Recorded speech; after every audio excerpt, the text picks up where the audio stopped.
¿Listo? ¿En qué estaba?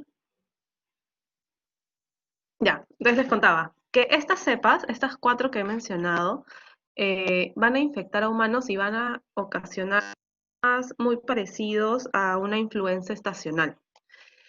En las últimas 2 décadas hemos tenido algunos brotes importantes asociados a los coronavirus. Tenemos el primero en el 2002, que fue relacionado al SARS, el SARS-CoV-1, que vendría a ser. En el 2012 tenemos el MERS, que fue en Arabia Saudita, por ahí, y ambos se asociaron a los murciélagos como reservorio natural de estos virus. El actual virus, el SARS-CoV-2, pues tiene la diferencia que es altamente contagioso, tiene una tasa de letalidad diferente y el comportamiento vemos que ha sido mucho más masivo en comparación con los otros dos que realmente han condicionado las características de pandemia actual. Dentro de la estructura, acá he señalado algunas que van a ser de mucha importancia, porque van a ser pues los blancos analíticos, los blancos que el laboratorio va a tomar para poder implementar y elaborar, desarrollar las diferentes pruebas diagnósticas. Tenemos una de las más importantes, la glicoproteína espicular, la proteína S, tenemos la de nucleocápside, tenemos la de envoltura, tenemos el RDRP, es una polimerasa que también se asocia y que es importante para el diagnóstico molecular.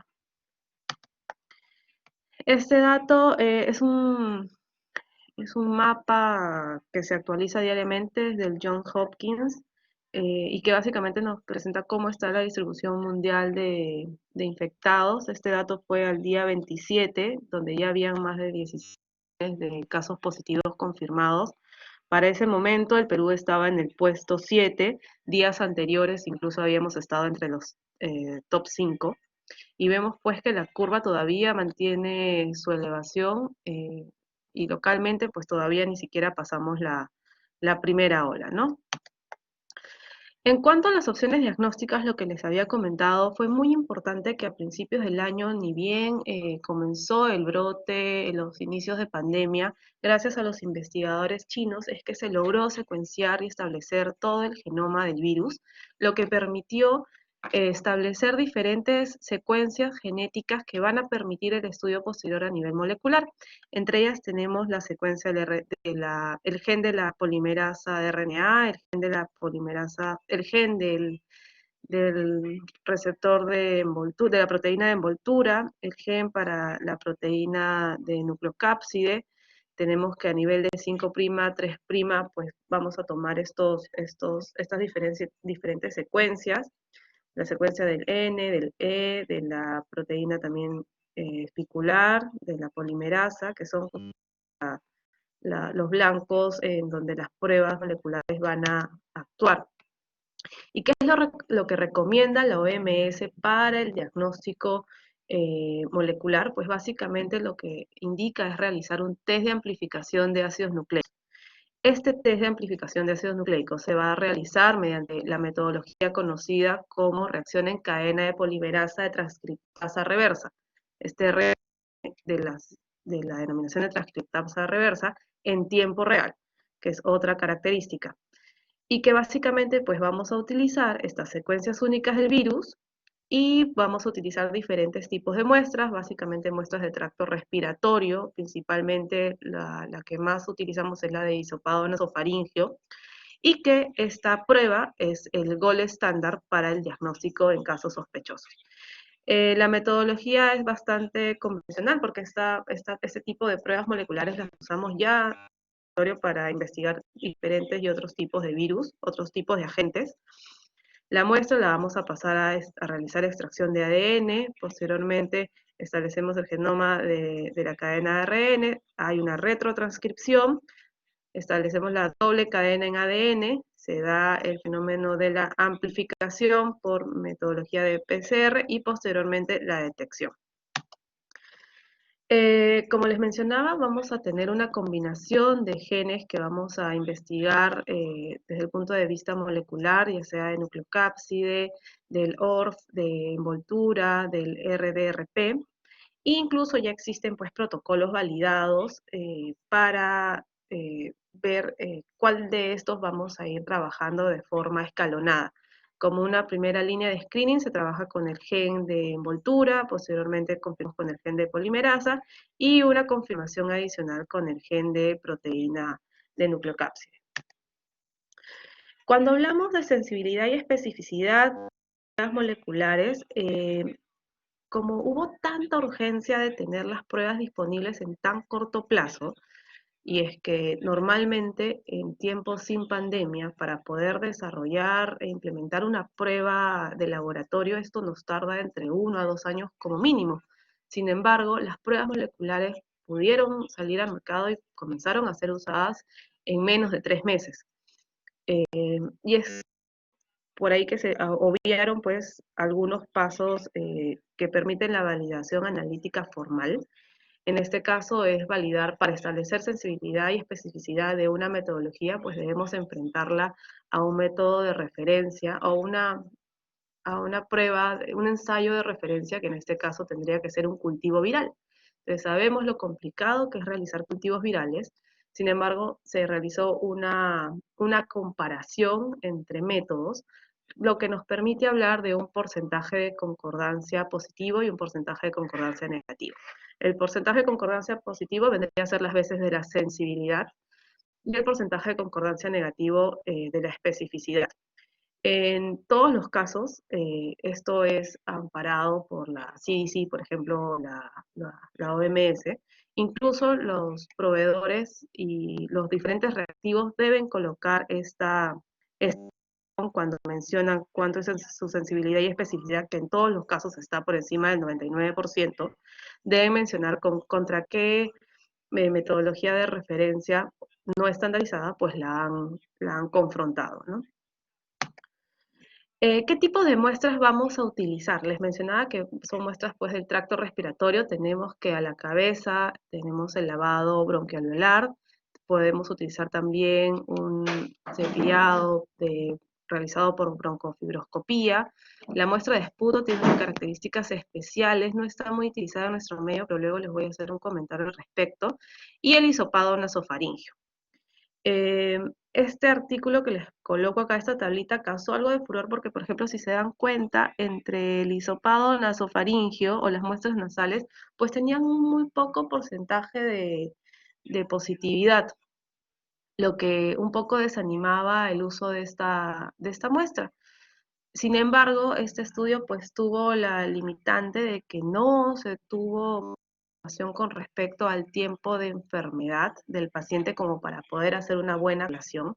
Luego vamos a ver que de acuerdo al tiempo de enfermedad, esto es súper valioso porque voy a poder evaluar cuál es el mejor momento en el que debo hacer la toma de muestra.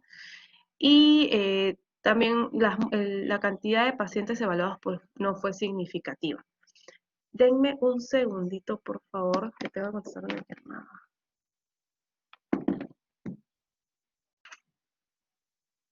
Perdónenme un ratito, por favor.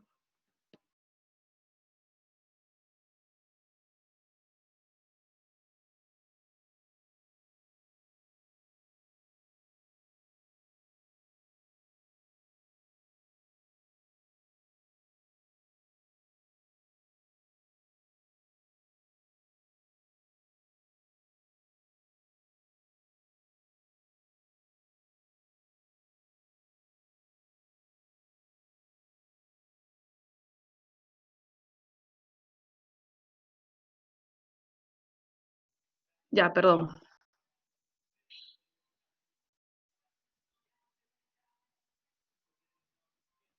Bien, les había comentado la limitación de este estudio y es importante mencionar que la prueba y el tipo de toma de muestra que utilizamos actualmente es el hisopado nasofaringeo, ese que aparece acá, que suele ser para algunos a los que nos lo han realizado un procedimiento relativamente invasivo, porque lo que debemos hacer para una correcta toma de muestra es introducir el hisopo, que es un hisopo especial, delgadito, ahora se los muestro, por ahí tengo alguno, y debe introducirse hasta 8 centímetros a llegar a la zona de nasofaringe, a hacer un giro horario antihorario y luego retiramos. Ese es en la parte de nasofaringe y luego otro, son dos hisopos, y otro en la parte de orofaringe hasta pilares posteriores. ¿Y cómo sabemos que se ha realizado una buena toma de muestra? Porque se va a activar un reflejo de lagrimetría que es justamente cuando se toca la pared posterior de nasofaringe. ¿En qué momento? Entonces, este artículo anterior pues causó se estableció muchas conjeturas de cuál era el momento correcto en el que deberíamos tomar la muestra, y esto va a depender básicamente de la carga viral. Y es que se estableció, se hizo toda una evaluación con hisopados diarios en pacientes positivos desde el inicio de síntomas, porque esa es lo que va a marcar la pauta. No tenemos opción con seguridad de saber cuándo, en qué momento es que fue el virus, pero sí tenemos opción de saber y de consultar al paciente qué día fue el que inició síntomas. Entonces, a partir de ese punto de corte, es que se establece, en este estudio se establece que el mejor momento para realizar una toma de muestra de molecular de hisopado nasofaringeo está entre el tercer y noveno día, donde vemos que justamente hay este pico de carga viral, ¿no? Otra cosa que se evidenció fue que la carga viral, se estudiaron dos grupos, entre asintomáticos y sintomáticos expuestos, y se encontró que existía también carga viral presente en pacientes asintomáticos, lo que iba de la mano con la posibilidad de transmisión del virus justamente por pacientes asintomáticos, y que reforzó las políticas de aislamiento que se tomaron de manera temprana en diferentes países. Si bien tiene muchas ventajas, tiene también algunas que no son tanto. Tiene la opción de tener falsos negativos, y esto va a depender justamente de este pico en el que vamos a encontrar la mayor carga viral. Vamos a tener estas ventanas moleculares donde es muy posible que no tengamos resultados, o sea, puede existir una carga viral, pero va a ser mínima y que puede no ser detectada por el método. No quiere decir que tengo una copia de virus y ya la voy a detectar en el laboratorio. No debe existir un mínimo de copias para poder ser detectada por esta metodología. Pueden haber otras causas de falsos negativos, como una toma inadecuada, de repente no introduje el hisopo hasta donde debía, de repente se contaminó, hubo retraso en el transporte, en el almacenamiento. Es un virus muy lábil, por lo que debe ser conservado en refrigeración. Inmediatamente tomada la muestra debemos tenerla en un cooler en temperatura de 2 a 8 grados centígrados, porque se puede deteriorar. Puede haber incluso, imagínense, campañas tan masivas y grandes donde de miles en miles de pacientes, puede haber error en la identificación de la muestra, puede haber por ahí algún cruce, la poca eliminación del virus de acuerdo al proceso de la enfermedad, a la historia natural de la enfermedad, y básicamente conocer bien cuál es el periodo en que va a aparecer una mayor carga viral, que es la fecha indicada pues para realizarlo en hisopado. Pero ¿qué pasa en aquellos casos que tengo un paciente donde hay una buena sospecha clínica, el paciente está hospitalizado, tiene de repente tomografía, que es otra prueba de soporte al diagnóstico que también ayuda mucho en estos casos, y todo me pinta como que es positivo? Sin embargo, mi prueba molecular sale negativa, puedo enviar una segunda muestra, es más, debo enviar y primero debo interpretar con prudencia ese resultado, y debo, ya obviamente conociendo las debilidades de la prueba molecular, y debería repetir el estudio. Y a propósito de eso, en algunos países se encontraron estos casos, y ¿qué es lo que pasaba? A un primer grupo de 600 pacientes hospitalizados le hicieron una primera toma molecular, se encontraron 384 pacientes negativos. A estos 384 le hicieron una segunda prueba molecular y se obtuvieron un porcentaje de positividad. A este grupo que continuaba negativo le hicieron una tercera prueba molecular y siguieron saliendo algunos positivos, y así hasta una quinta ronda. Lo que quiere decir que no necesariamente, y que va de la mano con aquellas debilidades propias de la prueba, que pueden ir desde la toma de muestra, desde la conservación o la propia eliminación de acuerdo a las características de la enfermedad en el paciente. De acuerdo al tiempo de enfermedad, se van a recomendar diferentes tipos de acceso para las muestras. Dentro de los primeros 7 días, lo recomendado es utilizar el hisopado nasofaringeo, el esputo es una buena alternativa.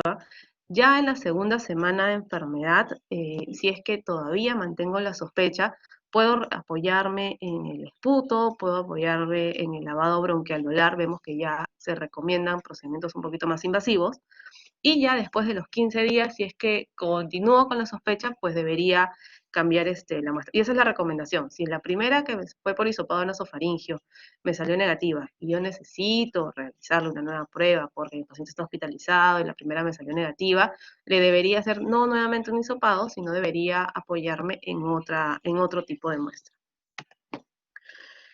Les había hablado de la saliva y es que al ser un tipo de muestra de tan fácil acceso, en algunos países del Asia ya se utiliza como un medio de descongestionar los servicios, los establecimientos de salud, donde se trabaja en base a un kit que el paciente recibe en su casa, colecta su muestra y luego le envía al laboratorio. Esto ha sido replicado ya en Estados Unidos. Hay un kit que ya recibió la autorización de FDA, que es el organismo regulatorio de todos los productos diagnósticos.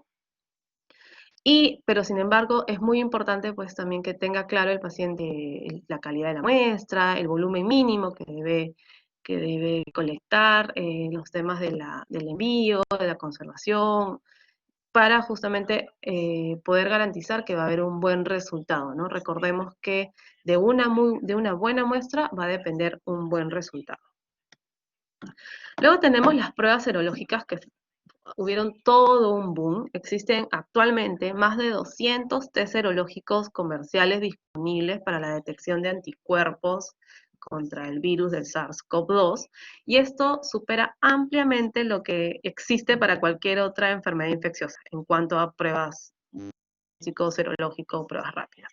O sea, es algo que se desbordó por completo. Y del mismo modo, también pudieron haberse omitido algunas características de validación analítica muy necesarias.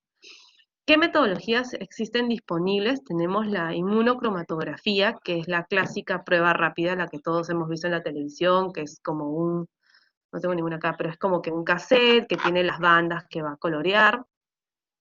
Luego tenemos la metodología de ELISA, que ya la comentamos en su momento cuando hablamos de HIV. Y luego tenemos la metodología de quimioluminiscencia, que también es un ensayo antígeno-anticuerpo, es un ensayo enzimático que tiene mucha mayor robustez que las dos anteriores. ¿Qué tipo de muestras voy a utilizar? Puedo utilizar desde suero, plasma. En el caso de las pruebas de inmunocromatografía, pues voy a utilizar sangre total. Con el nivel del dedito puedo obtener la muestra de sangre capilar. ¿Y qué tipo de anticuerpos son los que voy a detectar? Voy a buscar IgM, IgG, IgA, incluso anticuerpos totales. Acá ya existen algunas recomendaciones donde mencionan de que no existe una, una ventaja significativa de dosar de manera individual los anticuerpos o de dosar anticuerpos totales. Mucho va a dependerle de la interpretación clínica que el médico va a realizar. ¿Y qué estructuras pues voy a tomar como referentes o como blancos analíticos? Pues voy a tener la proteína espicular en sus dos fracciones, la S1 y la S2, la proteína de nucleocápside y el RBD, este receptor de asociación. Como hubo todo este desborde de pruebas en referencias internacionales en Estados Unidos, pues decidieron evaluar y autorizar mediante un documento para uso de emergencia algunas de estas pruebas, las que pasaban pues algunos criterios mínimos de calidad. Entre ellas tenemos pues diferentes metodologías que se autorizaron, desde la quimioluminiscencia, el ELISA, tenemos las inmunocromatografías. Al Perú ya han llegado la mayoría de estas. Esta ha llegado, esta ya llegó, ha llegado esta de acá, creo que Biorrat ya llegó, sí, Biorrat ya llegó, y algunos. Es decir, ya podríamos apoyarnos en este documento que ya lo trabajaron a nivel de Estados Unidos, porque a nivel local todavía no se sincera este tipo de autorizaciones de emergencia. Entonces, Para poder interpretar la prueba de anticuerpos contra el virus, es muy importante que tengamos en consideración pues, que estamos evaluando a un virus nuevo, es decir, que nuestro paciente no tiene anticuerpos preexistentes, es decir, no ha generado inmunidad previa. Sin embargo, también hay que tomar en consideración que la respuesta inmune todavía está en investigación. Hay algunos comportamientos de las inmunoglobulinas que difieren completamente de lo convencional. En el caso del SARS-CoV-2, muchos pacientes van a desarrollar anticuerpos entre la primera y segunda semana después de síntomas. Entonces, esta demora en la aparición de los anticuerpos me va a condicionar de que la prueba de serología, de detección de anticuerpos, pues no me va a servir para el diagnóstico de infección aguda. Y acá es una opinión personal, y es que estamos confundiendo tremendamente a la población cuando decimos que te voy a hacer un diagnóstico de coronavirus con la prueba rápida. Eso es un error. Y es un error por no saber cómo es el comportamiento del sistema inmune y la respuesta inmune ante este virus. Es imposible que al primer día de síntomas ya esté desarrollando anticuerpos. O sea, no es tan rápido. Tenemos que el 95% de los pacientes van a tener ya anticuerpos positivos después de las 2 semanas de inicio de síntomas. O sea, tenemos que darle tiempo al sistema inmune para que los produzca. Incluso hay que considerar que hay algunos pacientes en quienes no van a seroconvertir, que incluso pueden ser prueba molecular positiva y no voy a encontrar anticuerpos. Y esto puede deberse al propio estado inmunológico del paciente, a la propia severidad del cuadro, incluso también a la debilidad de la propia prueba. Se sabe hasta el momento pues que la IgM se mantiene por algunas 7 semanas después del pico y la IgG todavía se puede mantener positiva por más tiempo. Sin embargo, como les mencionaba, todavía está en investigación porque recuerden, estamos frente a un virus nuevo y no sabemos todavía cuánto más van a perdurar y permanecer estos tipos de anticuerpos que justamente son los que vamos a buscar que sean, fieran la inmunidad prolongada, ¿no? ¿Qué tan bueno es el desempeño de estas pruebas serológicas? Y esto era otra cosa que ratificaba y que nos ponía con dolor de cabeza a nosotros los profesionales del laboratorio, y es que las pruebas de inmunocromatografía tienen un valor predictivo positivo muy bajo. Eh, am, si es que, por ejemplo, tenemos un valor predictivo positivo del 55%, quiere decir que del 100% de pruebas positivas que me salían en el cassette, en la prueba rápida, con bandas, solamente el 55% eran verdaderamente positivas. Entonces, ¿qué me quiere decir eso? Que podría estar dando falsos diagnósticos, falsas lecturas, o sea, era realmente algo muy complicado. Estos se estudiaron también en otras realidades y se compararon incluso las 3 metodologías, la de inmunocromatografía, se comparó con ELISA y se comparó con quimioluminiscencia. Eso fue un metaanálisis muy simpático, donde incluso se tomaron hasta 29.000 resultados y se encontró básicamente lo mismo, el valor predictivo positivo, esta posibilidad de un resultado falso iba hasta un 34%. Para eso, este problema pues no era local, era mundial, entonces ya existieron algunas propuestas o alternativas para el manejo de unos algoritmos en donde sugieren no solamente utilizar una de las metodologías, es decir, la inmunocromatografía, sino apoyarnos en otra que tiene un mejor valor predictivo positivo. En este caso, y a nivel local, lo que hacemos en laboratorio es que estamos utilizando la prueba inmunocromatográfica, la prueba rápida, la complementamos con una prueba de quimioluminiscencia y así podemos obtener incluso hasta un valor predictivo positivo de 99.8%. Se combinan estas dos, y así podríamos tener una mayor confianza sobre el dado pues, que estamos entregando a nuestros colegas. Es muy importante que tomen en consideración esta curva de enfermedad, la historia natural de la infección por virus y cómo es la respuesta y los tiempos en los que debería yo solicitar la prueba de manera correcta. A ver, antes de la aparición de síntomas, pues tenemos que es la fase del contacto, tenemos un periodo de incubación, posterior al cual pues vamos a tener que aparece ya la carga viral, que puedo medirla tanto en nasofaringe, en broncoalveolar, en esputo, y que la puedo detectar rápidamente entre el tercer y noveno día de inicio de síntomas, ¿no? Esta es la ventana, vemos que coincide con el mayor pico de prueba de carga viral. Posteriormente, al término de la primera semana, es que comienzan a aparecer los anticuerpos. Entonces, eso es súper importante. Va a depender mucho del tiempo de enfermedad del paciente para poder realizar una solicitud correcta de prueba. Vemos que en la primera semana lo que debo pedir pues es una prueba molecular. Vemos que tiene una buena sensibilidad. En la segunda semana, ya cuando aparecen los síntomas, ya le doy tiempo a que aparezcan los anticuerpos, incluso acá me recomiendan anticuerpos totales, con una buena sensibilidad hasta casi 90%. Y ya para la segunda semana de síntomas, la tercera semana de síntomas, ya se entiende que casi el 100% debería haber desarrollado anticuerpos de haber estado expuestos al virus. Entonces, el rol de la patología clínica, de la medicina del laboratorio, ha cobrado un papel fundamental ahora en los tiempos de pandemia, y es que nos hemos vuelto básicamente, o sea, hemos reafirmado nuestro papel de ser soporte al diagnóstico. Recuerden que para realizar diagnóstico de infección, lo que voy a utilizar es la prueba molecular. Para lo que es vigilancia epidemiológica, me puedo apoyar en la prueba molecular, que sería lo correcto, y es como han hecho otros países, por ejemplo, en China, todo era con prueba molecular, casi nada se trabajó con prueba de anticuerpos.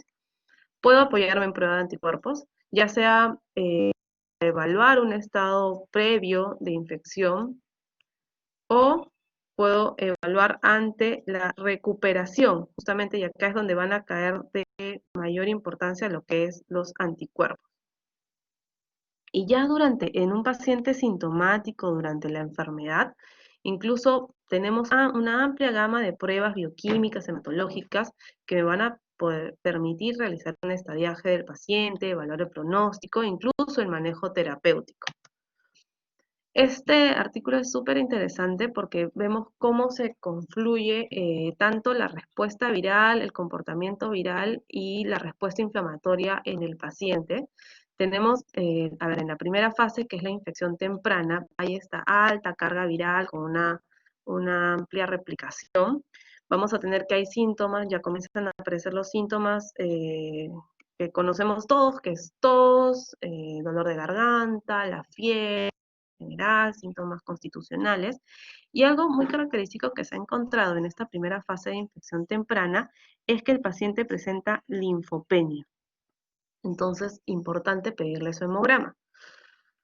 En la fase 2, donde ya tenemos, o bien cuando está solamente con dificultad respiratoria, o cuando ya está en franca hipoxia con criterios de repente de recibir soporte ventilatorio, es donde ya tenemos la respuesta inmune, ya comienza a aparecer los anticuerpos, y acá es donde me va a servir. Hasta acá solamente me puedo apoyar en la prueba molecular, es decir, mi PCR.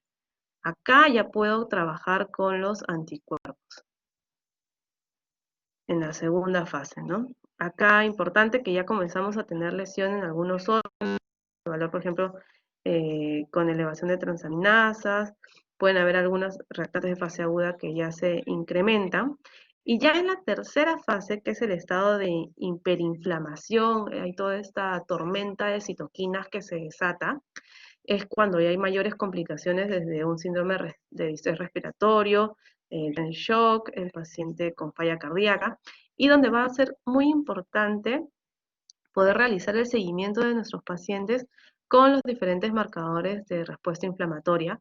Acá tenemos la proteína C reactiva, tenemos la interleuquina 6, tenemos la ferritina. En algunos casos, cuando hay lesión de órgano, podemos evaluarlo con la troponina, con el ProBNP.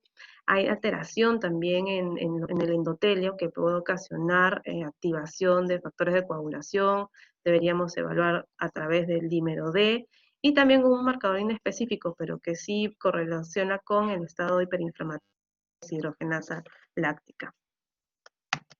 Bien, eh, básicamente hoy he querido que nos enfoquemos en la prueba molecular y las pruebas serológicas, Básicamente para que ustedes sepan que es muy importante poder seleccionar la prueba correcta para el paciente correcto en el momento correcto. Bien. Esta luego la voy a cargar a la sesión. Y ahora nos vamos con la segunda parte, que es lo de enfermedades, errores congénitos del metabolismo. A ver, déjenme que encuentre las diapositivas.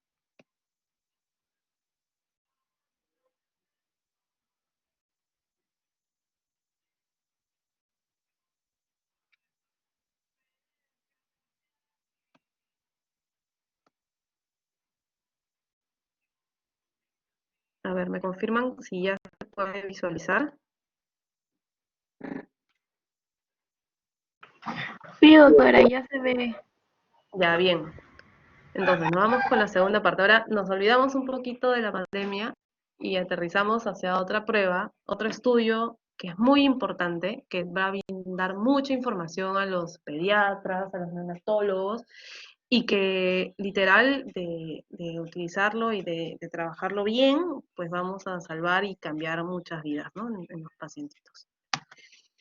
¿Qué es el error innato del metabolismo? Pues este se va a producir a consecuencia ya sea de la acumulación de un metabolito o a la deficiencia del sustrato. Déjame poner el puntero. O bien por acumulación o bien por deficiencia. Básicamente, ¿de qué? De todos los insumos, recursos, metabolitos, sustratos que van a participar de las reacciones químicas que forman parte del proceso continuo de renovación y eliminación. Es decir, pueden afectarse cualquiera de estas tres fases: conversión, producción o transporte. Existen, miren, más de 500 de estos defectos. Es un poco imposible poderlos tamizar a todos en conjunto. Sin embargo, de acuerdo a la frecuencia y prevalencia, se han seleccionado algunos como parte de estrategias. Podemos ver afectadas desde enzimas,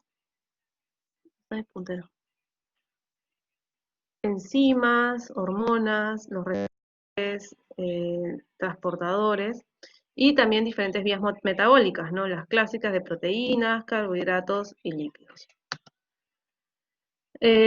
Casi siempre poder realizar un diagnóstico al nacimiento por simple clínica, por simple endoscopía, pues salvo algunas excepciones que sean muy, muy marcadas, donde la sintomatología, la presentación es muy inespecífica. Incluso los rasgos fenotípicos que voy a evaluar ya en un paciente solamente los voy a poder encontrar cuando ya hay complicaciones en órganos, cuando ya hay daños en algunos aparatos, sistemas, y que generalmente pues son irreversibles. Entonces es muy importante poder realizar este diagnóstico precoz para establecer de la misma manera una terapia eficaz y temprana. Y para esto, pues la información que vamos a brindar desde el laboratorio es sumamente importante. Génesis detrás de estos errores del metabolismo, vamos a tener que va a haber una alteración en el flujo de los metabolitos intermedios de cualquier vía metabólica. Y esto puede deberse a la reducción de la función de una enzima específica, que pues es a consecuencia de un gen alterado, ¿no?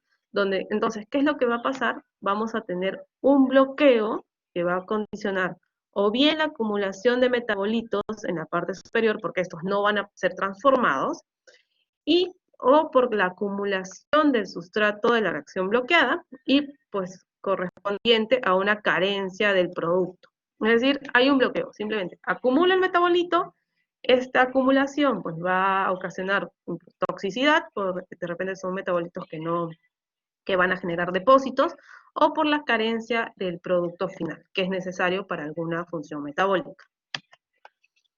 La mayoría de las enfermedades va a deberse al déficit de una proteína o estructural, ya sea porque es deficiente la síntesis de esta proteína estructuralmente normal, o por la síntesis de una proteína que está anormal, pero que que es funcionalmente normal, con una actividad muy reducida ausente.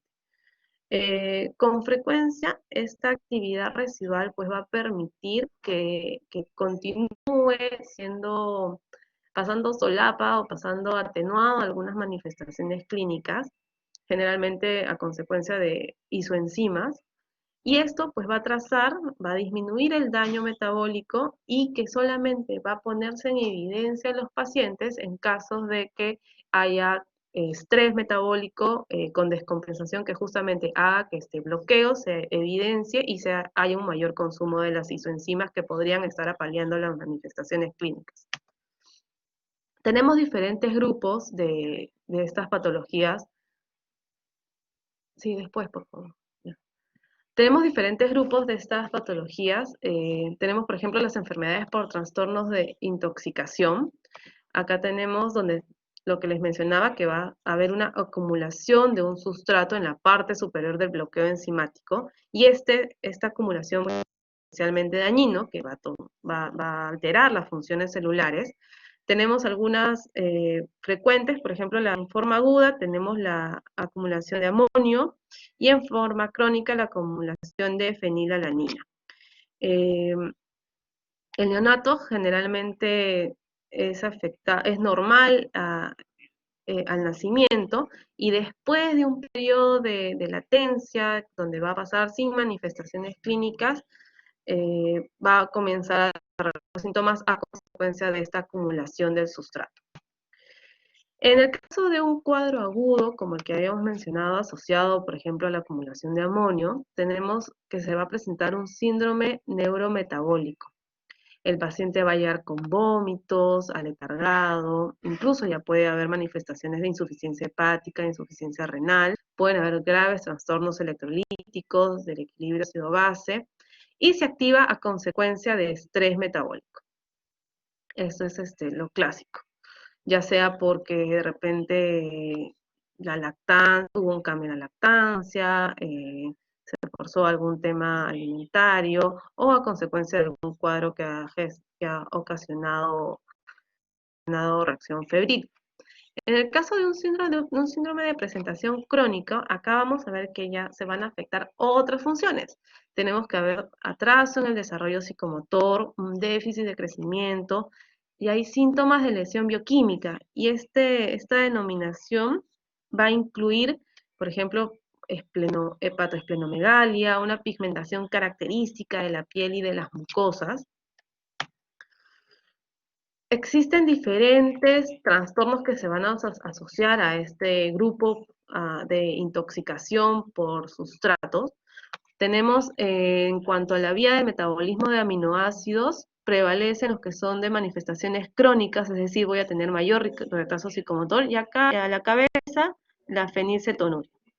Luego tenemos otro grupo que es en la vía del metabolismo de los ácidos orgánicos. Tenemos que estos, a diferencia, son de presentación principalmente aguda. Acá es enfermedad de jarabearse.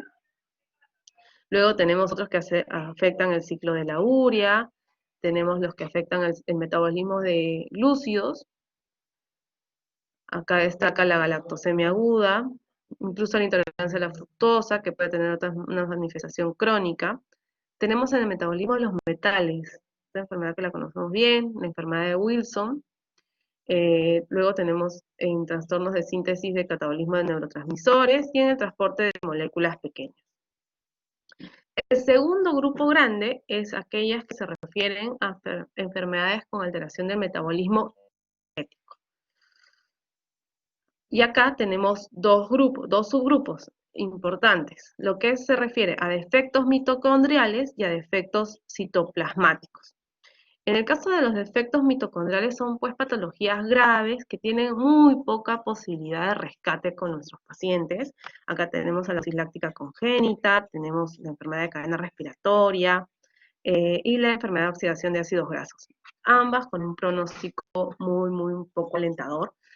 En el caso de los defectos citoplasmáticos tenemos hiperinsulinismo, tenemos la hiperlactacidemia, tenemos un déficit de metabolismo de glucógeno, gluconeogénesis, que va a estar caracterizado por una hipotonía generalizada, miopatía. Acuérdense, cuando el glucógeno siempre me va a coger el tema de muscular. Luego, déficit de metabolismo de creatina, se asocia a retraso mental, disfasia, epilepsia, trastornos generalmente neuro, asociado al sistema nervioso central.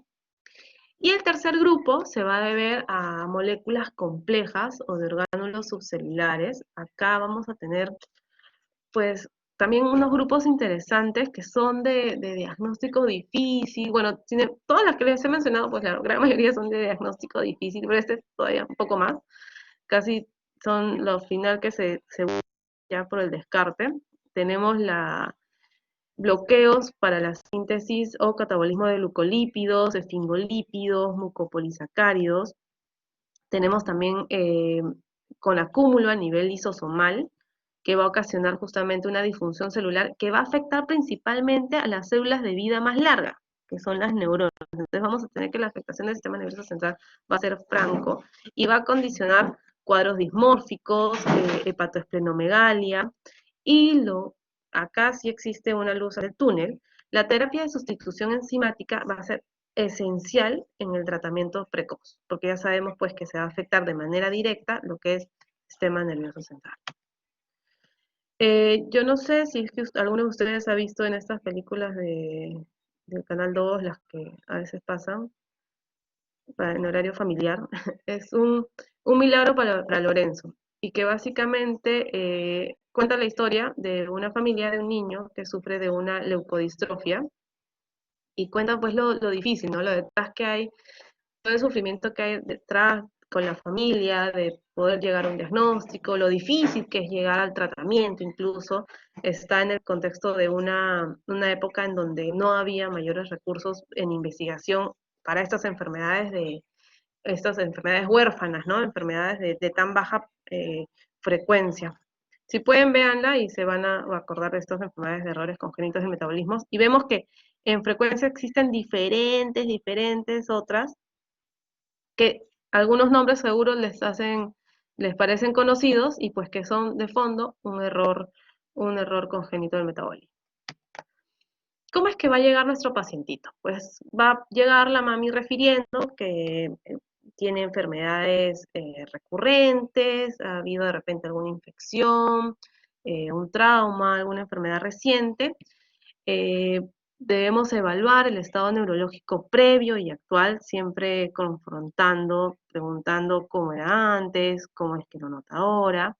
Debemos evaluar la historia familiar de abortos o muertes tempranas. Puede que estos ya hayan formado parte de la vida reproductiva de la vida, sin embargo, por muertes tempranas o abortos no fueron mayormente estudiados. Eh, el dato de consanguinidad, que está muy asociado a estas enfermedades, eh, en, de repente en familias muy grandes, ¿no? Donde se terminan casando entre el primo lejano, eh, el diagnóstico anterior en algún hermano, y si es que existen manifestaciones neurológicas, esto lo vamos a encontrar en el 85% de los casos y que va a ir de la mano pues a la acumulación de los metabolitos tóxicos, ¿no? Posteriormente las manifestaciones digestivas son las más frecuentes. ¿Cuándo es que debemos aquellos que van a querer ser pediatras, neonatólogos, ¿cuándo es que debemos considerar una enfermedad innata del metabolismo? Cuando tenemos un recién nacido con una enfermedad inexplicable, abrupta, progresiva, y que aparentemente todo ha estado normal en el embarazo y en el parto del recién nacido o del niño. Cuando hay un deterioro agudo o alteración de la conciencia, asociado a vómitos, fiebre, hipoglisemia, o a todo niño que va a cursar con hipoglicemias o acidosis sin causas aparentes. Entonces vemos que las manifestaciones son bastante inespecíficas, pero deberíamos tener esa sospecha clínica como un as bajo la manga en caso tengamos pues estas causas. Después de haber agotado los diagnósticos frecuentes, tendríamos que pasar ya a estos diagnósticos un poquito más difíciles. Por ejemplo, algunos hallazgos, si es que se ha encontrado, por ejemplo, que macroglosia es algo característico en la enfermedad de Pompe. Tenemos las manchas rojo cereza, en la de Tay-Sachs, en la de Niemann-Pick, signos extrapiramidales, estas que van a afectar leucodistrofias, ¿no? Gaucher, Krabbe. Eh, Tenemos la oposidad corneal, característica en Fabry, y así diferentes hallazgos muy puntuales que se van a asociar a diferentes patologías, ¿no?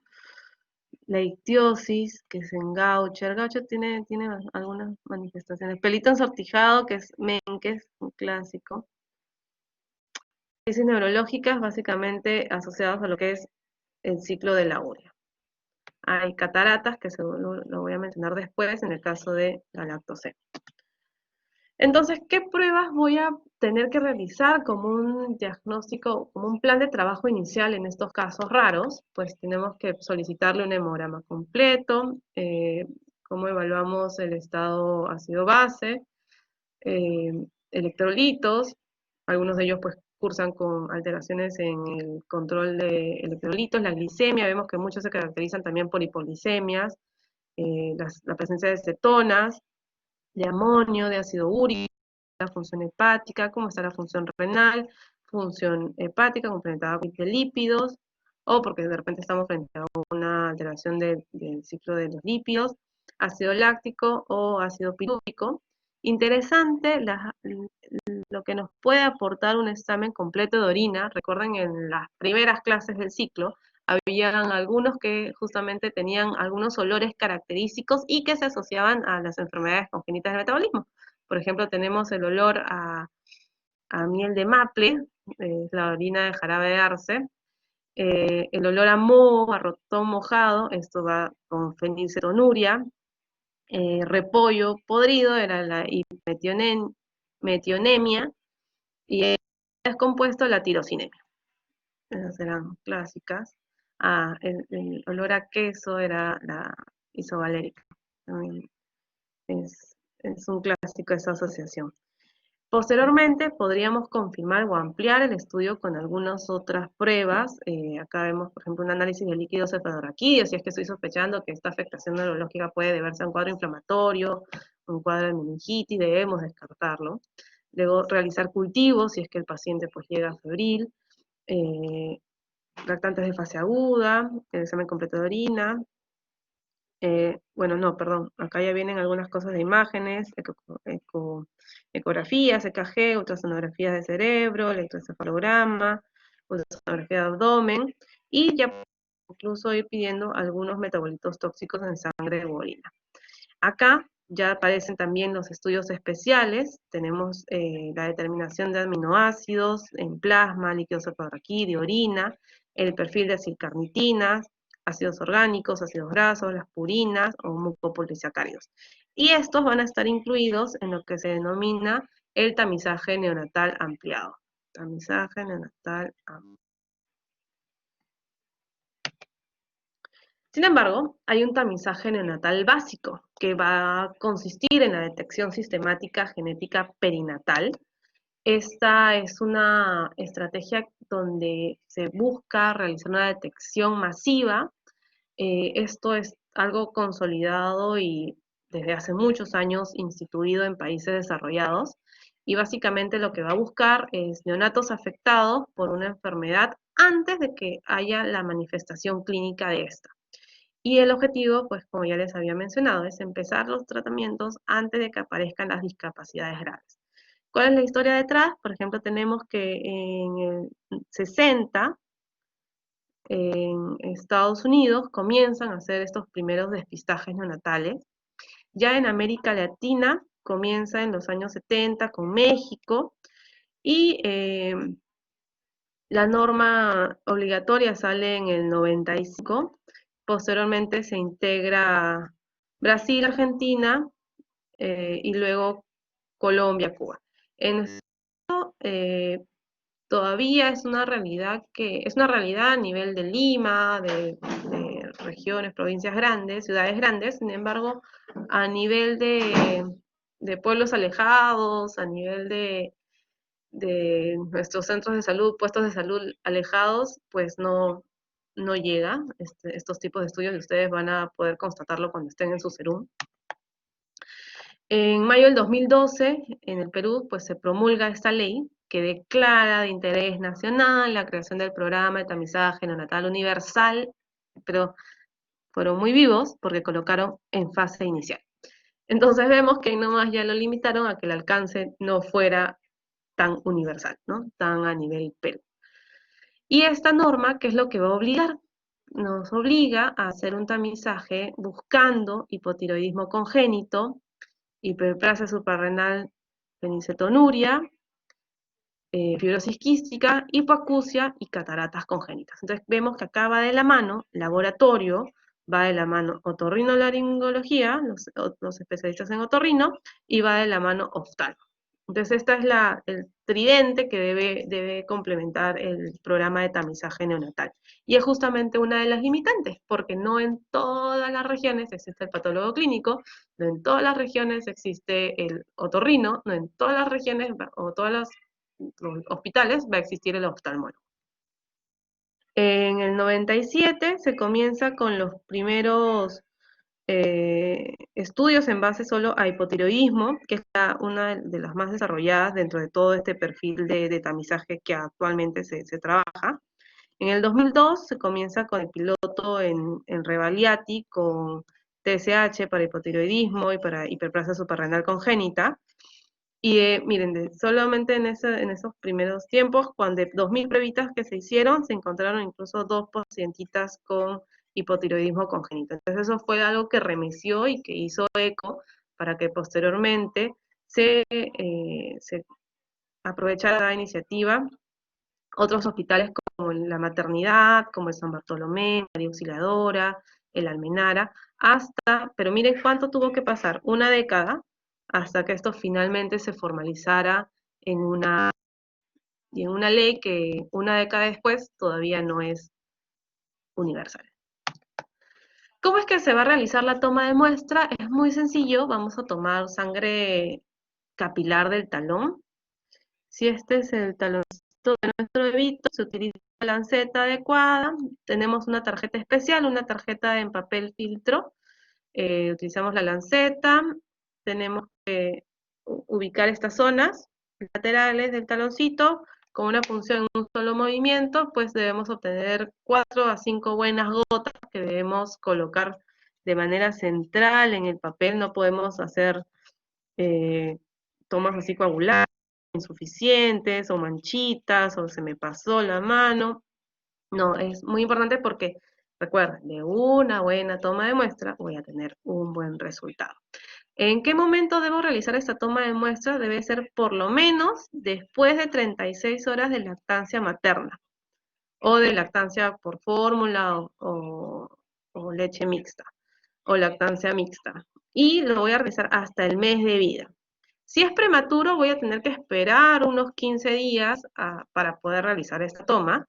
Y si es que el pacientito, por un tema que al nacimiento hubo alguna complicación y requirió transfusión, pues debo diferir la toma de muestra hasta 10 días después de la transfusión.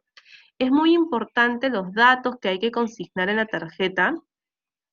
Por ejemplo, hay datos del nacimiento, incluso, esto es un poco más acotado, pero incluso te pide establecer qué número de gestación fue, algunas características, algunos datos ginecobstétricos que podrían ser relevantes. Y de las patologías que nos pide la ley universal investigar, uno de ellos es la fibrosis quística. Esta patología pues va a estar caracterizada porque el paciente va a presentar una normal viscosidad de las secreciones, tanto a nivel pulmonar y a nivel pancreático, principalmente. Entonces justamente son en estos dos órganos donde voy a tener la mayor cantidad de problemas. ¿Qué voy a tener? Pues obstrucciones pulmonares, crónicas, infecciones respiratorias a repetición, puede haber insuficiencia pancreática, que va a ser crónica, justamente porque voy a tener un cuadro de fibrosis final, una desnutrición secundaria, puede haber infertilidad, porque obviamente también afecta a nivel de la viscosidad en trompas, incluso como este cuadro es tan deteriorante, puede haber una muerte muy temprana, ¿no?, en nuestros pacientes. La prevalencia con la que lo voy a encontrar es de 1 en cada 2.500 a 3.500 nacidos vivos en el mundo. ¿Y cuál es la explicación? Pues va a haber una mutación en el gen que va a codificar la proteína reguladora de la conductancia transmembrana. Esta proteína va a intervenir, ¿qué es lo que va a ocasionar? ¿De qué se encarga? De establecer el paso del ion cloro a través de las membranas celulares. Entonces, su deficiencia va a alterar justamente este metabolito, este cloro, y vamos a alterar las características del sudor, de los jugos gástricos y del moco. Y vamos a manifestar la enfermedad cuando ninguno de los dos alelos va a ser funcionante. ¿Cómo es que voy a realizar la investigación? Comienzo realizando la tripsina inmunorreactiva. Este es el estudio para el tamizaje, que es mediante ELISA. Si es que tengo un resultado alterado, es decir, por ejemplo, mayor a 65 nanogramos mililitro, paso a una segunda escala de evaluación, una prueba confirmatoria que vendría a ser el test de sudor, el test de cloro en sudor, donde vamos a estimular las glándulas sudoríparas en la parte de acá del antebrazo, acá está la fotito del bebito, y vamos a utilizar la pilocarpina para facilitar esto, y vamos a pasar un poquito de corriente muy, muy débil, y vamos a recoger el sudor y luego vamos a analizar el contenido de electrolitos como sodio y cloro. Y es bastante rápido, me parece que el Hospital del Niño de Breña lo realiza, algunos laboratorios particulares también lo realizan, porque básicamente tienen que tener pues este dispositivo, ¿no? Luego de realizar el estudio de test de sudor se evalúa si efectivamente salen valores patológicos para volver a reconfirmar. Si es que salen valores patológicos, pues vamos a tener que hacemos el diagnóstico de fibrosis quística, eh, donde deberíamos considerar otros diagnósticos o deberíamos confirmar con el análisis de la mutación de este gen, ¿no? Del delta F508, y siempre debe haber una asesoría genética de por medio. En el caso del hipotiroidismo congénito, tenemos que esta enfermedad pues, es causada por una disminución de la actividad de la hormona tiroidea, y que sabemos que esta hormona es muy importante para el desarrollo cerebral. Y es la primera causa, hasta hace no muchas décadas, era considerada la primera causa prevenible de retraso mental y de crecimiento.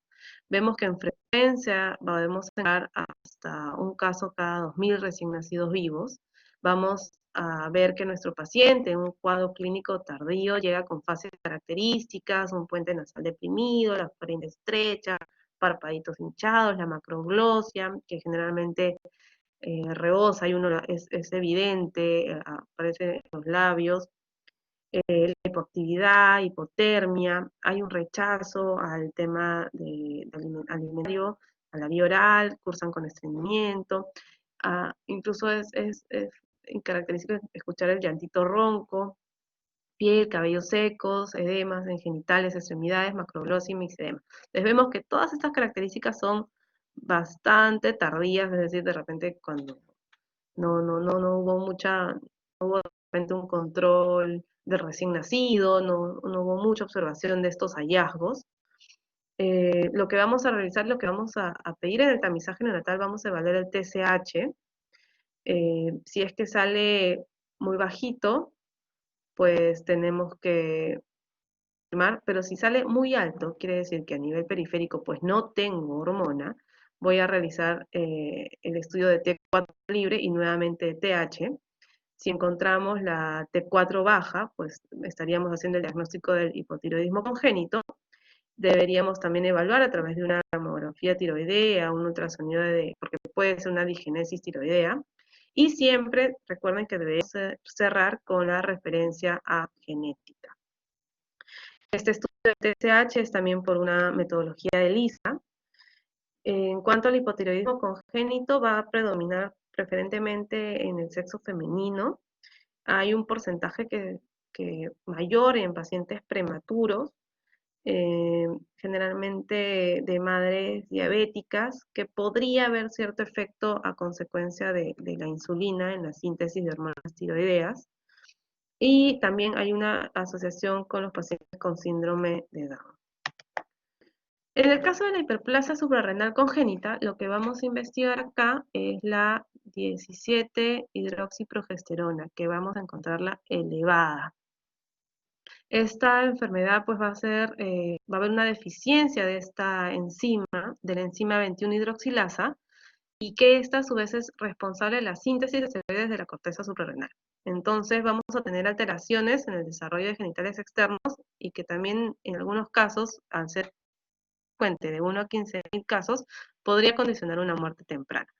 Tenemos que esta 17 progesterona pues va a ayudar a esta diferenciación, a la producción de mineralocorticoides, de andrógenos, y estos andrógenos pues van a ir de la mano con la virilización, y en el caso de mineralocorticoides con pérdidas salinas. Tenemos dos tipos de presentación en afectación de una hiperplasia suprarrenal congénita clásica y la no clásica, dependiendo de cuál de las vías se va a alterar. En el caso de una virilizante simple, la corredora de sal es la más frecuente, tenemos que representa el 75%, que incluso ya va a presentar manifestaciones a nivel prenatal. Vemos que ya el nacimiento puede evidenciar genitales ambiguos, puede haber vómitos, deshidratación, diarrea, letargo. En el caso de la no clásica, que es básicamente de inicio tardío, vamos a tener una pubertad precoz, hirsutismo, un crecimiento acelerado, una edad ósea avanzada. Entonces mucho va a depender de cuál de los dos cuadros voy a estar presentando, cuál de las vías es la que se ha visto afectada. Y recuerden que básicamente va a estar caracterizado por la presencia de la 17-hidroxiprogesterona elevada, que va a ocasionar que ampliemos los estudios y realicemos un cariotipo, estudio de electrolitos, de glucosa en plasma.